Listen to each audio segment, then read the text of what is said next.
Muito boa tarde, pessoal do Face, pessoal do Insta. Deixa eu dar uma boa tarde aqui para o pessoal do Face. Primeiro, boa tarde, Ellen, boa tarde, Lucas. Vamos iniciando. O pessoal do Face, escreve aqui nos comentários, que eu não consigo ver vocês, como eu consigo ver aqui no Insta. Boa tarde para quem está entrando. Hoje a gente está aqui falando de um temão, vamos falar no terrível do trauma. A gente pode encontrar o incrível em nós e em nossos clientes. A frase original é: no terrível eu posso encontrar o incrível. E aí, vamos trazer aí para dentro do nosso contexto, né? De atendimento, de atuação nessa área do desenvolvimento humano, da saúde. Então, vamos falar de tudo isso aqui hoje. E lembrando, quem está chegando, está terminando aí o workshop Corpo, Coração e Mente, fica no ar só até amanhã. Inscrições para a formação da focalização do relacionamento interior também. Então, estamos aí na reta final, vagas esgotando, tempo acabando. Se você não assistiu às aulas, aproveita, corre, porque está incrível. Foi incrível o workshop, muita troca legal, conteúdo bem profundo, né? Só até amanhã aí para você assistir, está acabando. E hoje, esse tema, o terrível, no terrível você pode encontrar o incrível em você e no seu cliente, né? No terrível do trauma ou da traumatização, você pode encontrar o incrível. É uma das coisas que está na aula 4 do workshop, explorada de maneira ainda mais profunda. Então eu trouxe também esse tema para cá, para trazer um pouco de consciência, para trazer um pouco de reflexão, para a gente poder trocar um pouco, para a gente poder refletir um pouco nesse desvendar os mistérios da traumatização e do processo traumático, que é o que vai nos visitar aí nos nossos consultórios, é o que nos visita na nossa vida, né? E eu insisto, bato muito na tecla de cuidar de quem cuida, né? Uma das coisas que eu mais desejei de trazer a focalização para o Brasil é que os profissionais da área de desenvolvimento humano, de saúde, pudessem ter meios para realmente lidar consigo mesmo, com o seu mundo interno, com as suas emoções, com os seus traumas, com os seus desafios, para aí sim realmente estarem mais habilitados, mais disponíveis para fazer esse trabalho de uma maneira ainda mais eficiente, ainda mais produtiva, ainda mais transformadora, porque a nossa ferramenta de trabalho somos nós mesmos, né? É a nossa escuta, é a nossa fala, é a nossa qualidade de vínculo, é a nossa qualidade de empatia, é a nossa capacidade de separar o que é meu e separar o que é do outro, conseguir navegar no mundo do outro e voltar para mim mesma, para mim mesmo. Então, a focalização, ela nos permite tudo isso, né? Ela nos permite ter essa habilitação de manejo interno muito mais preciso, e isso nos habilita a ser muito mais preciso na execução, seja da focalização no nosso atendimento, seja das outras técnicas e abordagens que você utiliza. E para isso, eu acho que é super importante a gente compreender essa questão do processo de traumatização. E essa frase, né, no terrível, que você pode encontrar o incrível, nós podemos... É uma frase que eu trago da Liana Neto. Liana Neto é a coordenadora da especialização em psicotraumatologia de Salvador. E ela é uma super inspiração nesse meu mergulho, nessa minha dedicação de compreensão e de compreender realmente, desvendar o trabalho com trauma e traumatização. E é muito importante a gente entender que quando a gente fala de trauma e quando a gente fala de traumatização, que muitas vezes a gente associa essa palavra a eventos extraordinários, a eventos fora do ordinário, a eventos que estão apenas no imponderável da vida, né?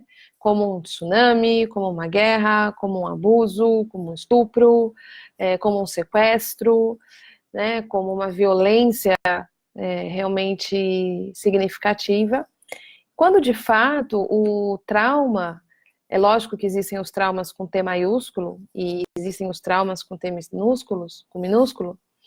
É o que são eventos da nossa vida que estão dentro do ordinário e dentro dos desafios que a gente vai enfrentar desde a nossa jornada de nascimento, né, da nossa vida intrauterina, desde o momento da concepção até pelo decorrer da vida. Se uma coisa é certa na vida é que a gente vai enfrentar a dor, que a gente vai enfrentar a doença e que a gente vai enfrentar a morte nossa ou de pessoas que a gente ama.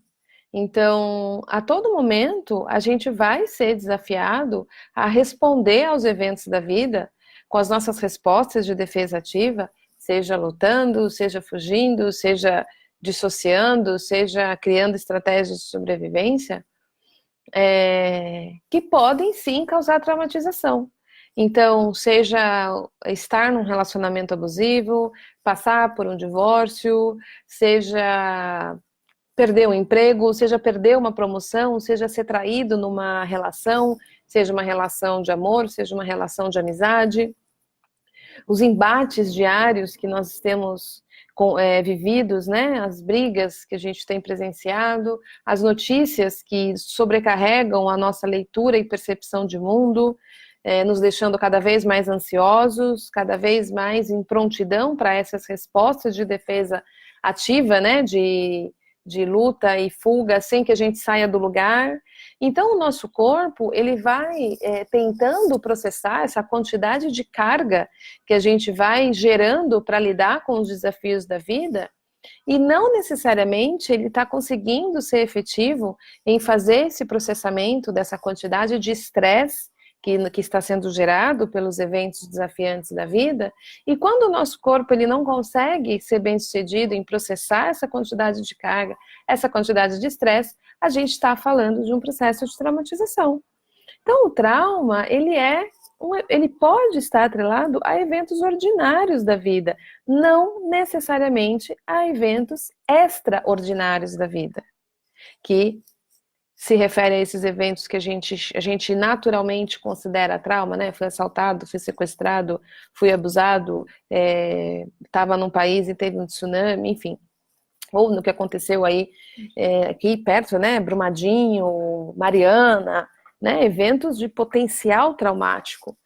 Agora, mesmo nos eventos de potencial traumático, de T maiúsculo, né? Trauma com T maiúsculo, se o organismo da pessoa, a resiliência, é capaz de processar essa quantidade de estresse gerada no corpo por um evento desafiante, muito desafiante, mesmo num evento de potencial trauma, não necessariamente tem traumatização. Porque o trauma, nessa visão da experiência somática, nessa visão da focalização, o trauma não se refere ao evento, mas sim como o evento é vivido e como ele é processado organicamente no nosso corpo.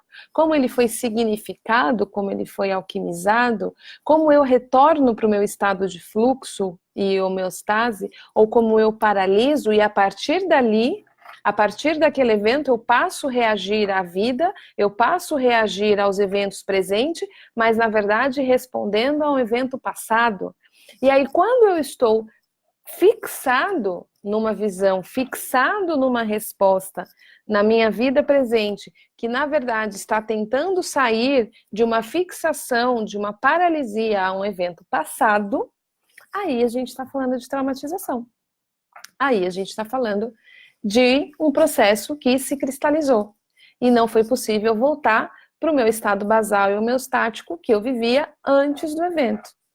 Então a traumatização, ela não se refere ao evento, mas como eu consegui, o meu organismo, não eu como decisão, não eu analítico, como o meu organismo conseguiu se reorganizar, retornar para a vida após o evento.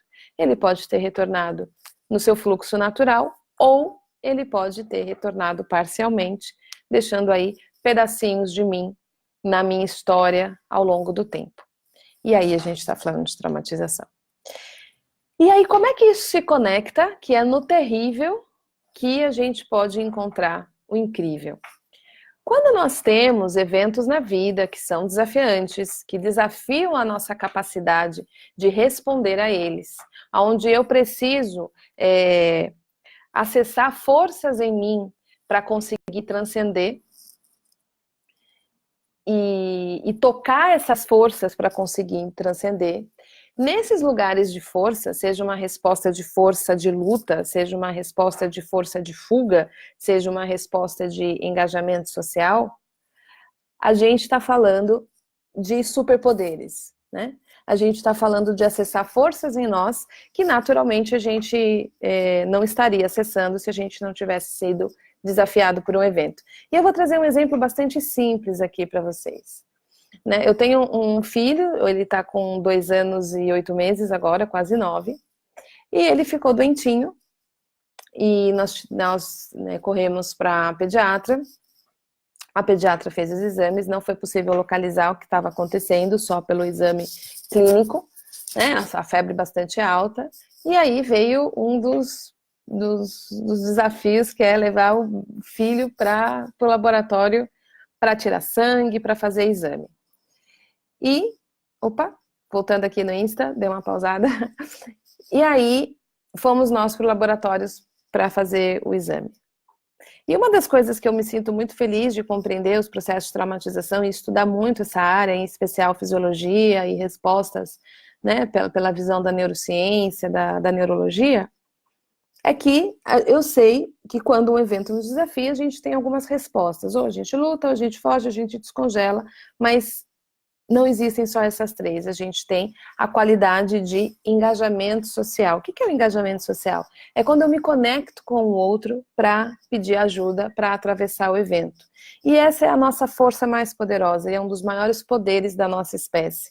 O fato de sermos seres sociais, de vivermos em bando, pela qualidade de conexão, de estabelecimento de vínculo, isso determinou a nossa capacidade de transcender aí os milênios como espécie e estarmos aí no planeta atravessando as adversidades.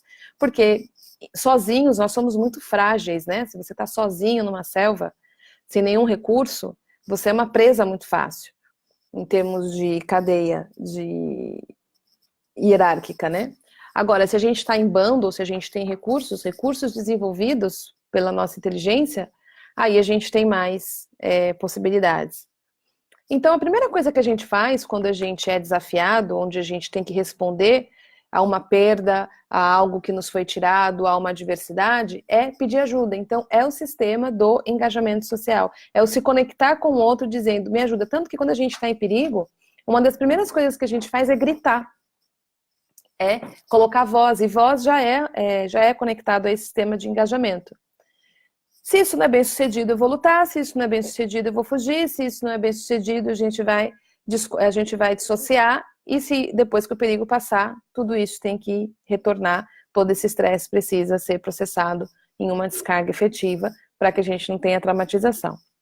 Então fui eu para o hospital, para o laboratório com meu filhinho de 2 anos e 8 meses, já com meu coração partido, sabendo, né, que teríamos que tirar tubos e tubos de sangue. E era a primeira vez, né, que isso seria feito. A gente vem atravessando bem os desafios da primeira infância. E ele bastante, né, assustado, já sacando, né, que ia ter injeção, o que estava acontecendo ali. Chegou a hora de entrar na sala, ele já chorando, eu já também desaguando. E aí chegou a hora de deitar e segurar forte o braço dele para tirar. E aí, nesse momento que eu falo que é no terrível que a gente encontra o incrível. E é uma das coisas bacanas da gente compreender os processos que envolvem traumatização. Não era possível para ele lutar, estava o pai dele segurando os 2 braços dele, mais um enfermeiro. Não seria possível para ele fugir, uma criança de 2 anos e 9 meses. Ele teria 2 saídas: dissociar, que é uma saída complexa, se a gente não consegue retornar ao estado basal, ou a gente podia se engajar, ou ele podia receber a mensagem, nós estamos juntos, eu estou aqui com você, você não está sozinho, e a gente vai atravessar esse desafio. E eu falava isso para ele várias vezes, filho, a mamãe está aqui com você, nós vamos juntos atravessar esse desafio, o seu braço vai ser picado, ele vai doer, é por isso que o papai está te segurando, e a gente vai atravessar esse desafio juntos. E aí eu insisti em falar para ele, olha no olho da mamãe, olha no olho da mamãe, não precisa olhar para a injeção, olha para o olho da mamãe, fica aqui comigo, eu tô aqui com você, você não tá sozinho e a gente vai atravessar isso juntos. E eu repeti essa frase para ele mais ou menos umas 5, 6 vezes, até que ele se conectou com o meu olhar, parou de chorar e tirou aí uns 5, 6 tubos de sangue. E a todo momento a gente estava olho no olho, as lagriminhas dele descendo, as minhas também. E eu falava para ele, eu tô aqui com você, já tá acabando, já vai passar, a gente vai atravessar isso juntos. E nesse momento, essa qualidade de conexão, essa qualidade de presença, tanto eu quanto ele, mesmo ele sendo um bebê de 2 anos e 8 meses, sentimos que nós dois éramos maiores do que aquele evento, que para ele, para a existência dele, para o corpinho dele, por estar preso, né, sendo segurado, sendo agredido, sendo desafiado na sua integridade, ou seja, estava sendo rompida uma integridade da própria pele, né, de ser furado, sangue ser tirado dele. A nossa conexão, a nossa qualidade era maior do que aquele evento. Então, num momento assim, a gente acessou uma qualidade de conexão, uma qualidade de amor, uma qualidade de existência que no dia a dia, no cotidiano, na rotina, normalmente a gente não acessa. E esse é um grande poder de travessia dos eventos difíceis. Então, toda vez que a gente acessa essa qualidade de sermos maiores que o evento, quando a gente acessa essa capacidade de transcender, seja como for, sempre que eu recebo um cliente no meu consultório e que me conta histórias absurdamente devastadoras do que atravessaram em suas vidas, e ele ainda está aqui sentado na minha frente e dizendo, me ajuda, eu quero lidar com isso, eu quero ser maior, ele já está me oferecendo a oportunidade de encontrar esse incrível que existe dentro dele, que é muito maior do que o terrível que aconteceu com ele até aquele momento. E se a gente olhar para esse incrível, se a gente coloca o foco nesse incrível, se a gente toca esse incrível em nós e a gente ajuda esse cliente a trocar esse incrível que está nele, a gente já tem mais que meio caminho andado para o processo de transcendência, cura e transformação de qualquer trauma. Porque essa força que já foi capaz de continuar mantendo a vida, independente do que esse cliente passou, e como eu disse, todos nós, muitas vezes, temos histórias absurdamente devastadoras na nossa existência. E ainda assim, essa qualidade de se manter vivo e acreditando e seguindo em frente. Esse é o primeiro passo que a gente olha para a gente convocar essa força a estar presente e estar consciente no processo. Isso não significa dizer, mas tudo bem que isso aconteceu. Não.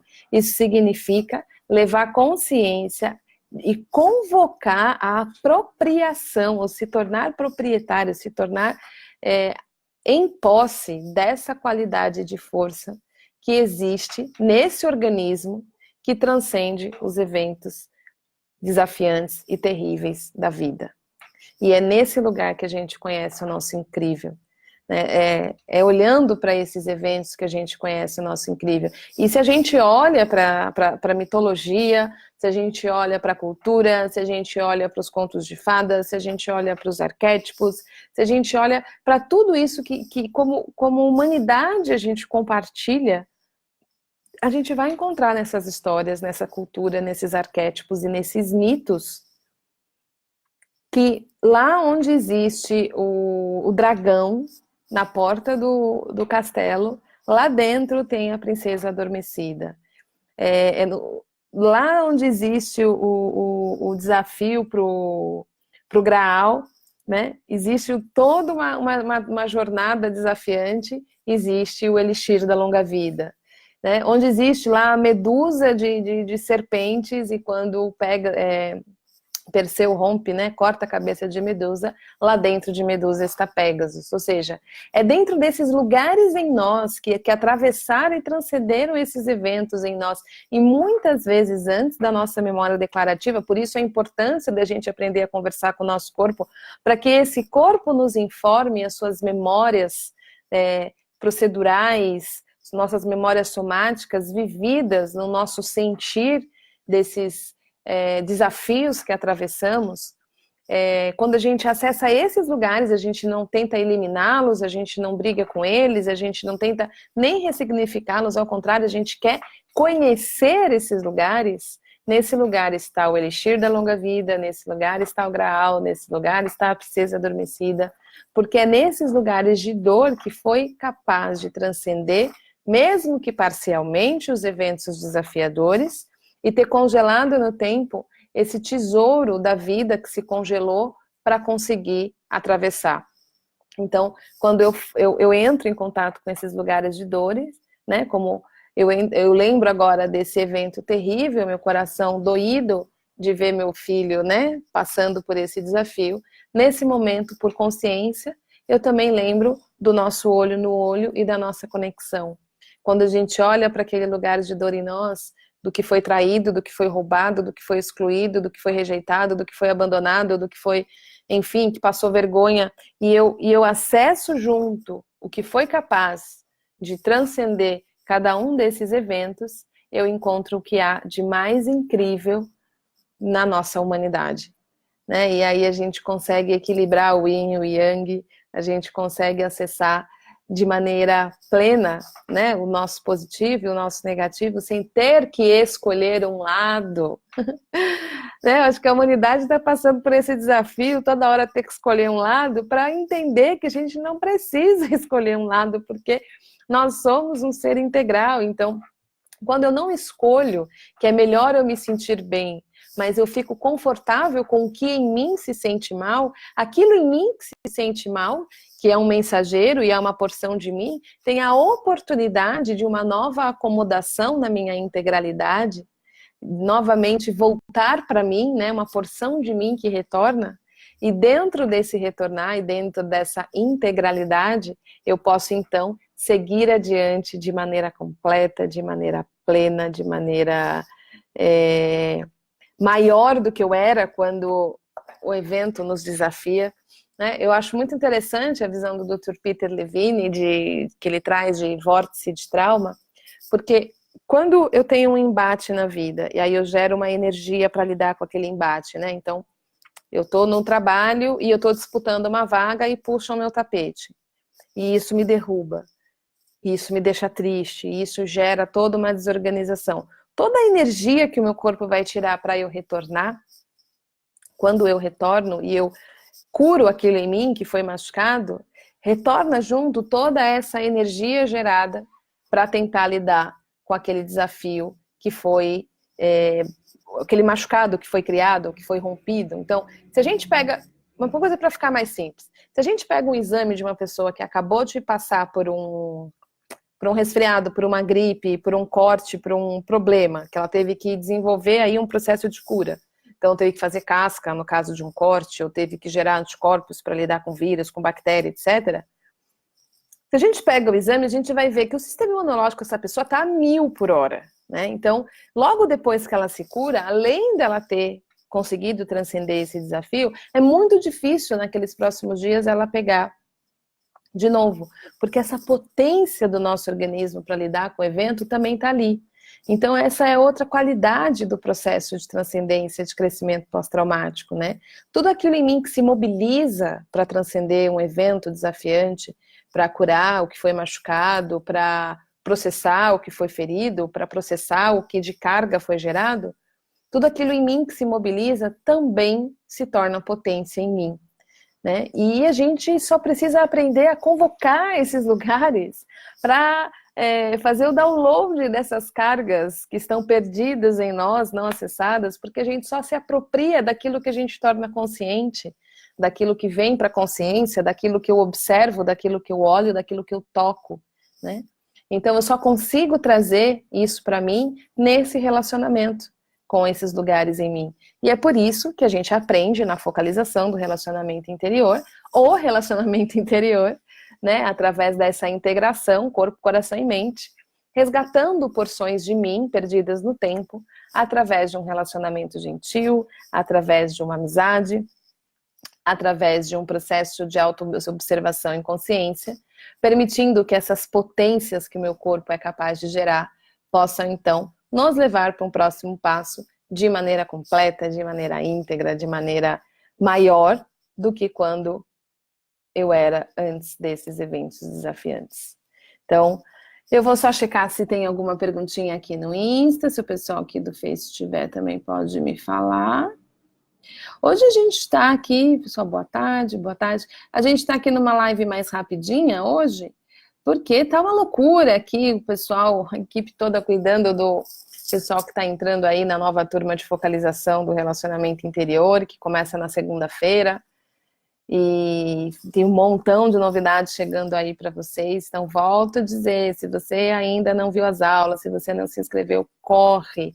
Porque toda essa visão que eu trago para vocês, do relacionamento com o que é ferido, crescimento pós-traumático, no terrível você encontra o incrível, como conversar com o corpo, como trazer essas memórias que o nosso corpo traz, essa sabedoria, mais que memórias, né? Tocar essa vida que existe em nós e que consegue dar esse próximo passo, mediante a todos os desafios que estamos diariamente expostos, tudo isso a gente vê na formação de uma maneira profunda, de uma maneira transformadora, porque quando a gente consegue acessar isso na gente, a gente consegue acessar isso no nosso cliente.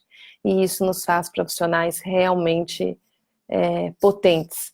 E, obviamente, de agenda cheia, né? Porque é que nem aquele médico que se não consegue horário porque todo mundo vai, né? Então, quando o terapeuta é muito porreta, muito bom, você fala, cara, você tem que ir nessa terapeuta, ela é maravilhosa, ela é isso, ela é aquilo, ou esse terapeuta, ou esse psicólogo, enfim.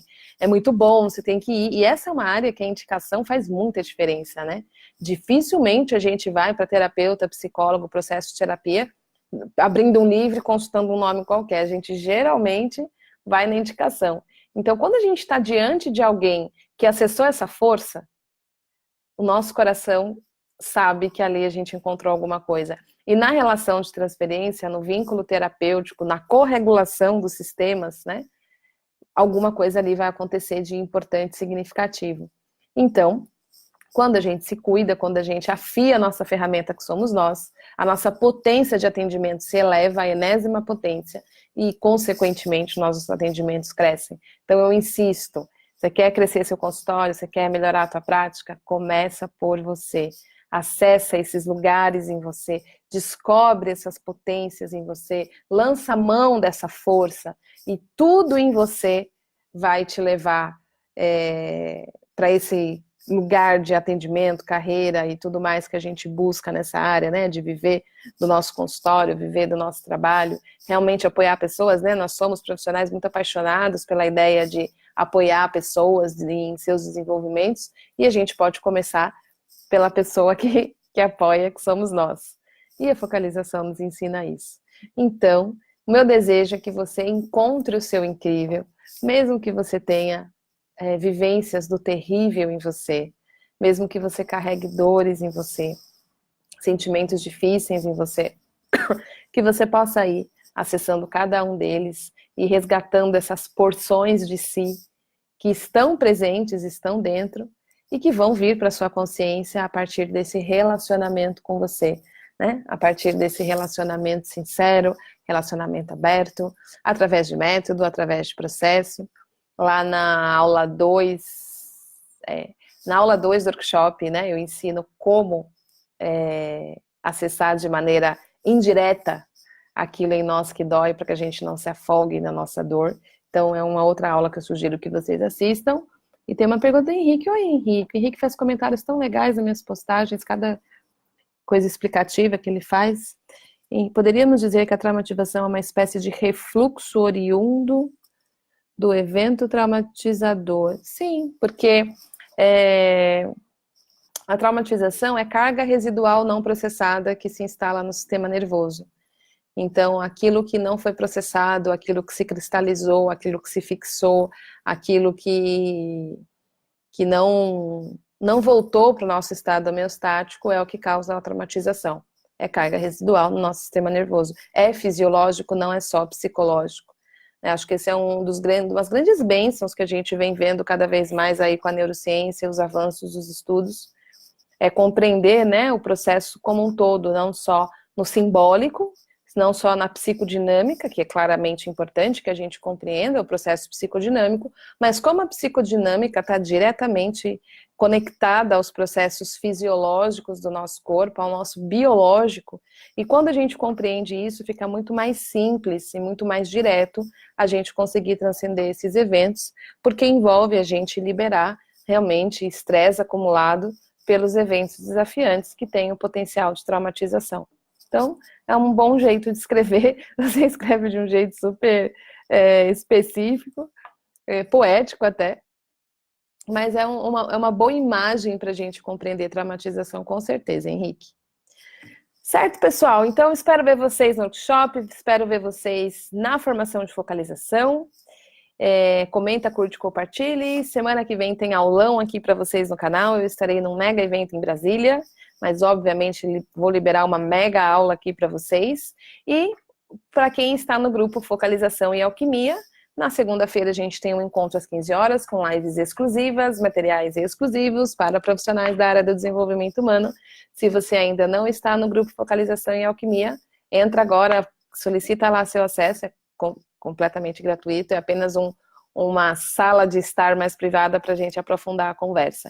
O pessoal do Insta acha na minha bio aí, tem o link do grupo Focalização e Alquimia, é só clicar. E o pessoal do Face é só digitar Focalização e Alquimia Interior. Como você orientaria um cliente que esteja com a sensação de melhora? Eu não entendi a pergunta. Como eu orientaria alguém que está com a sensação de melhora? Continuar na sensação de melhora. Dar mais espaço para o que está melhor, a conscientizar, primeiro se apropriar do que está melhor, para depois checar se alguma parte da experiência não pôde ser processada. Não sei se é essa a pergunta. Mas é sempre importante se apropriar do que já está bom. A gente dá muito pouca atenção para o que está bom. Às vezes a gente fica tão focado no que é terrível que a gente esquece do incrível. Então, é importante a gente trazer para consciência para o que já está bom. Vivenciar no corpo o que já está bom. Abrir espaço para o que é bom. Isso é muito importante para regular o que não está bem, né? É um equilíbrio homeostático também. Mas que como terapeutas percebemos que tá. Como você orientaria um cliente que esteja com a sensação de melhora, mas que como terapeutas percebemos que ainda não seria o momento de deixar a terapia? É muito importante ver os acordos, né, do processo terapêutico primeiro. Né, quais são os acordos, né? Se o processo de encerramento é feito numa conversa de mão dupla, se é um processo que o cliente tem total autonomia, que tipo de processo quais são os mapas possíveis para ser visitado, qual é o tipo de relacionamento que você tem com esse cliente para poder expor uma visão clínica, para que ele compreenda, né? Um dos pontos transformacionais do processo que eu expliquei lá no workshop é a clareza de processo, então o cliente entender esses mapas de desenvolvimento. Então, tudo depende muito de como você conduz o processo. Então, logo nas primeiras sessões é muito importante fazer esses acordos, né? Ele ter clareza de quais são os mapas clínicos que a gente vai passar e em que momentos que a gente vai revisitar esses mapas para chegar a essas conclusões de parada ou não parada. Mas eu considero super a visão dele estar sentindo que é bom parar e a gente trazer isso para a consciência, ouvir esse lado. E se algo em você acha que não está bom, a gente poder ouvir esse outro lado também. Então, não tem uma receita pronta, né? Depende muito do contrato terapêutico e de como você estabeleceu o vínculo e os momentos, né, de checagem dentro do processo com esse cliente para poder trazer um mapa de clareza para ele, para que ele participe, né, dessa visão que você está tendo e não ficar num embate, né, da visão do cliente e da sua visão, mas como é que a gente compõe uma visão de processo. Então depende muito de como que é isso também aí nesse processo. Tá bom? Espero ter ajudado. Se precisar de mais informação disso, enfim, não ficou claro o que eu disse. Só com 3 sessões. Então, o que está movendo ele, né? Como é que foi o primeiro atendimento? Como é que foi o segundo? Algo nele está com medo? Algo nele não quer continuar? O que está assustando ele? Eu tentaria trazer metáforas, né? das duas partes, a que sente que já tá bom e a que talvez esteja com medo. Então eu tentaria criar aí um processo simbólico para conversar com todos os lados dele, para entender da onde está vindo essa decisão, né? Para que ele possa tomar consciência de partes nele que talvez não estejam na consciência, ele está agindo a partir delas. Então, trazer para a consciência algo nele que talvez não queira continuar e está trazendo como justificativa você já está bem. Talvez esse seja um jeito de tentar protegê-lo, porque acha que se continuar vai entrar em contato com algum tipo de dor. Então, eu iria bem para o simbólico e tentaria trazer para a consciência isso nele, que sente que já está bom o suficiente. Mas como se tivesse eu, ele e isso nele, entende? Não ele identificado com essa ideia. Essa provavelmente seria a estrada que eu tomaria, mas é muito difícil dar uma opinião assim, sem conhecer o caso e compreender como é que está estabelecido esse vínculo desde o primeiro atendimento. Basicamente é isso que eu faria, Henrique. Tentaria criar aí uma conversa a três. Eu, o cliente, isso nele que sente que já está bom, que já é suficiente. 3 sessões realmente é muito pouco, principalmente dependendo da causa, né? Eu nem sei qual que é a queixa, mas dependendo da causa também é pouco. Tá bom? Bom, deixa eu ver se tem mais alguma